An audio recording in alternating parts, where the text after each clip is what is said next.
तो भगवान को हम लोग धूप दीप में नैवेद्य इत्यादि समर्पित करते हैं। इसका लाभ क्या मिलता है? इनके अभिषेक करने से आत्मशुद्धि होती है। आपके पूजा क्रम को खंडित करने के लिए ही अगरबत्ती का इजाद हुआ, ये समझ लो। पहली बात तो अगर शास्त्रीय शब्द ही नहीं है, तो इसलिए धूप अवश्य जलाना चाहिए भगवान के आगे।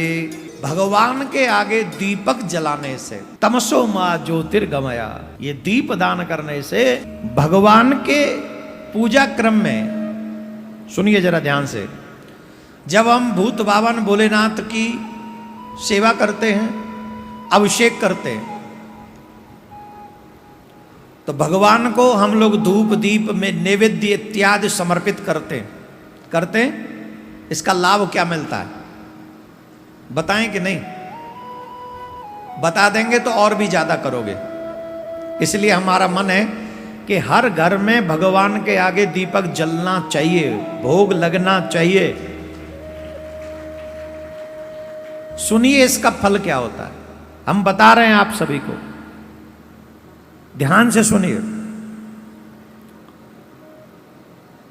देवताओं को अभिषेक करने से आत्म शुद्धि होती है, हमारी आत्मा की शुद्ध होती है, आत्मा शुद्ध होती है। जो मनुष्य देवताओं का अभिषेक करते हैं, देवताओं का अभिषेक दो ही का अधिकांश होता है,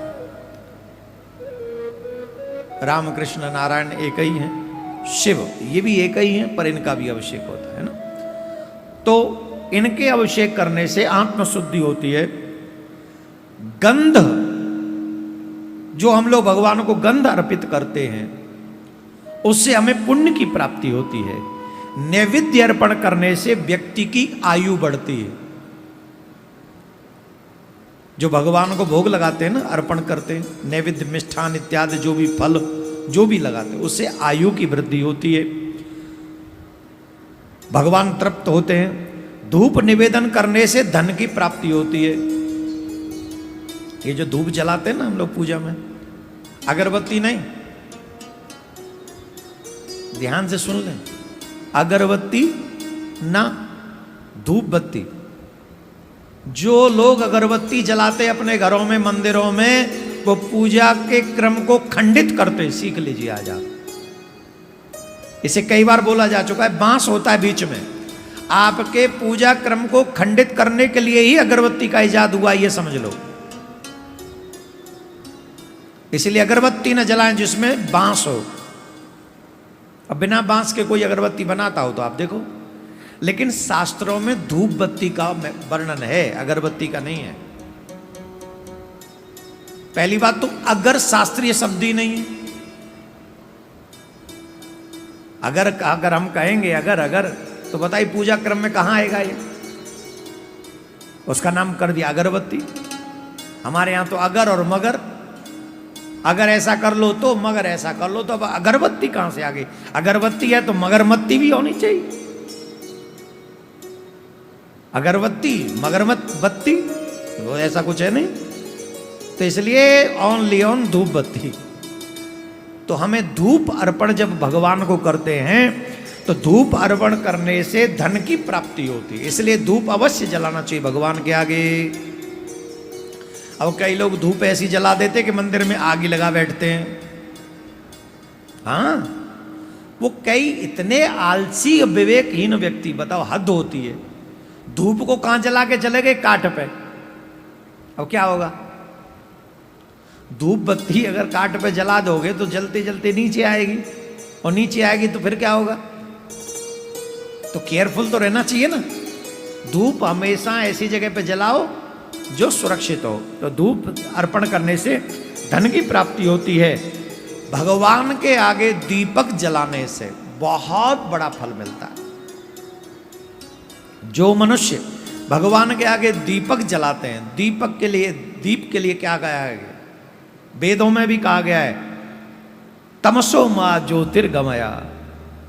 ये दीप दान करने से अज्ञान नष्ट होता है, ज्ञान की प्राप्ति होती है। दीपक के लिए कहा गया है, दीप ज्योत परब्रह्म दीप ज्योति जनार्दन दीपो में हरत पाप संध्या दीप नमोस्तुते। दीप ज्योत परब्रह्म, दीपो नारायण साक्षात, बहुत विशेषता है। इसलिए दीप दान अवश्य करना चाहिए, उससे ज्ञान की प्राप्ति होती है। तांबूल, क्या तांबूल, तांबूल समझ गए, पान। हम भगवान को पान जब अर्पण करते हैं, समर्पण करने से जितनी भी भोग पदार्थ आप चाहते हैं, भोग पदार्थ में आ जाता है, गाड़ी, बंगला, कपड़ा, ब्रांडेड क्लोथ्स और सब उसी में आता है। अच्छी अच्छी जो भोग पदार्थ आप चाहते हो, वो भगवान को तांबूल अर्पण करने से वो भोग की प्राप्ति हो जाती है। इसीलिए स्नान आदि 6 उपचारों को व्यक्ति को यत्न पूर्वक नित्य करना चाहिए। स्नान नित्य करना चाहिए। स्नान के बाद भगवान की पूजा नित्य करनी चाहिए। भगवान का अभिषेक नित्य करना चाहिए। लड्डू गोपाल जी का आप करते हैं। गंध अर्पण, चंदन इत्यादि से तिलक लगाना चाहिए।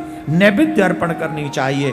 फिर धूप जलाना चाहिए, फिर दीपक जलाना चाहिए, तांबूल अर्पण करना चाहिए, भोग लगाना चाहिए। एक क्रम करने से आपको हर चीज की प्राप्ति हो सकती है। और पहले लोग इसी से प्रसन्न रहा करते थे। आजकल लोगों को ये सब क्यों नहीं मिलता है? क्योंकि करते ही नहीं है। आज कर लिया, कल नहीं करेंगे। क्रम बनाओ, नित्य करो, और फिर देखो कैसा चमत्कार होता है। राधे राधे बोलना पड़ेगा, और जोर से बोलना पड़ेगा। जल से अभिषेक करने पर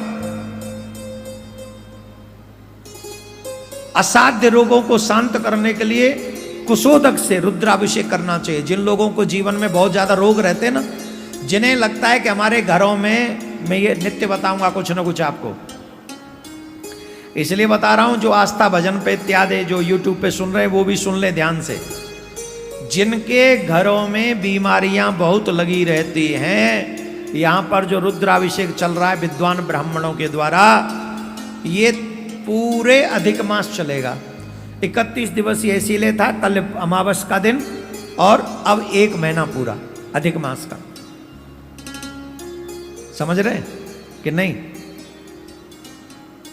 जो कुशा के जल से महादेव का अभिषेक करता है, उसको रुद्राभिषेक करने का यह फल मिलता है कि बड़े बड़े असाध्य रोगों से भी उसकी मुक्ति मिल जाती है।